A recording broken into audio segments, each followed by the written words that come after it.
مفرور اشتہاری ملزم سبطین کاظمی کی مبینہ رہائی اور پاکستان میں انصاف کا جنازہ۔ سابق رکن قومی اسمبلی مولانا محمد اعظم طارق شہید قتل کیس کے مرکزی ملزم علامہ سبطین کاظمی کو 10 ماہ بعد دہشت گردی کی عدالت نے رہا کر دیا۔ سبطین کاظمی کا تعلق کالعدم سپاہی محمد اور تحریک نفاذ فقہ جعفریہ سے ہے۔ سربراہ تحریک نفاذ فقہ جعفریہ علامہ ساجد نقوی کے ساتھ سبطین کاظمی کے قریبی مراسم ہیں۔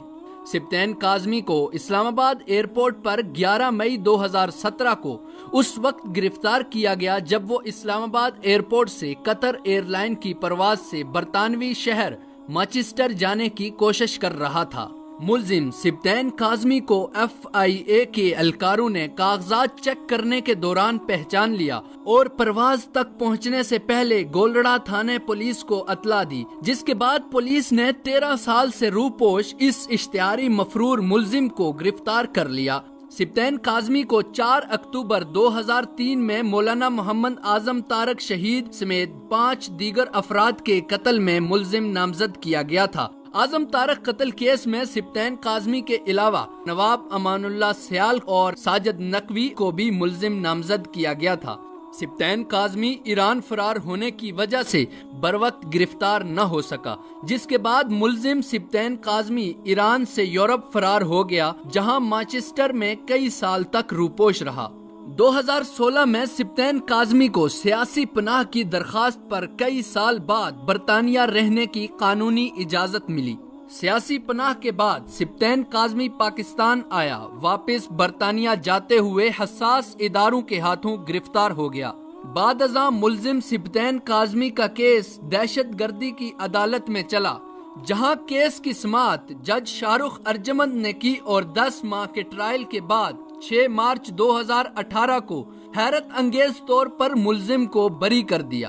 سبطین کاظمی کے وکلاء ذوالفقار نقوی اور سکندر عباس گیلانی تھے، جبکہ مولانا محمد اعظم طارق قتل کیس کے وکیل ملک مظہر جاوید ایڈوکیٹ تھے۔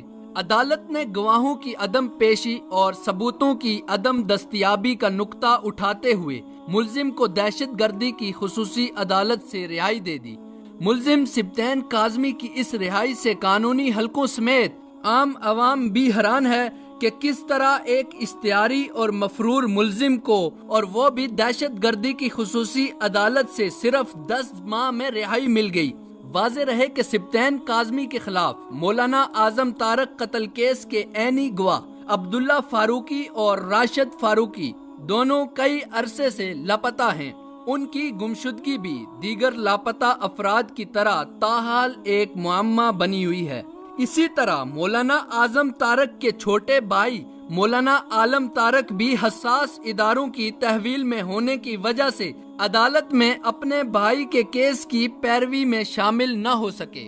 دوسری جانب سبطین کاظمی کی گرفتاری کے پیچھے حساس اداروں کی 13 سالہ محنت شامل تھی، جنہوں نے ممبر قومی اسمبلی مولانا اعظم طارق شہید قتل کیس کی از خود تحقیقات کر کے 13 سال بعد مفرور ملزم سبطین کاظمی کو گرفتار کر کے عدالت بھیجا، لیکن حیرت انگیز طور پر عدالت نے 13 سال سے مفرور اشتہاری ملزم کو بری کر دیا۔ عدالت کے اس رویے کو ملک بھر میں انصاف کا قتل عام تصور کیا جا رہا ہے۔ مولانا اعظم طارق شہید کے اہل خانہ اور عقیدت مندوں، سیاسی، سماجی اور دینی حلقوں میں شدید غم و غصہ پایا جا رہا ہے۔ انصاف مہیا کرنے والے اداروں کے دوہرے رویے پر سوالات اٹھائے جا رہے ہیں کہ انہوں نے 15 سال کا طویل عرصہ گزرنے کے باوجود ممبر قومی اسمبلی مولانا اعظم طارق شہید کے قاتلوں کو گرفتار کر کے کیوں سزا نہیں دی۔ مولانا محمد اعظم طارق شہید کے اہل خانہ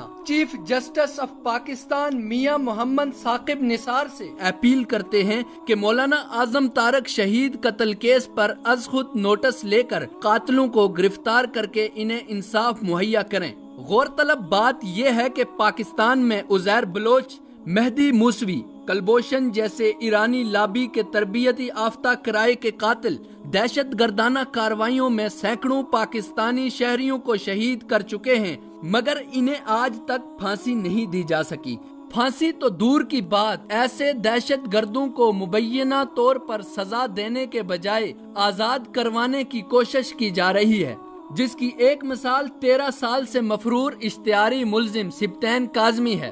سبطین کاظمی کی رہائی کے بعد ایک عام پاکستانی اب یہ سوچنے پر مجبور ہو رہا ہے کہ عدالتوں سے جب نقیب اللہ مسعود اور اعظم طارق شہید جیسے ہائی پروفائل کیسز میں اتنی سستی اور غیر ذمہ داری کا ثبوت دیا جا سکتا ہے تو ایک عام شہری پھر کس طرح عدالتوں سے انصاف کی توقع رکھے۔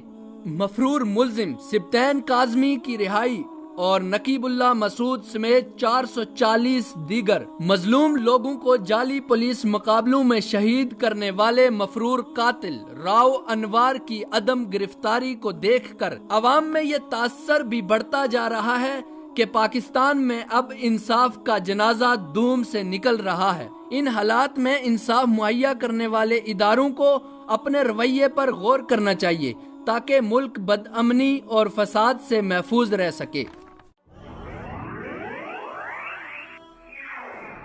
وصال اردو، اندھیری رات میں ایک روشن چراغ۔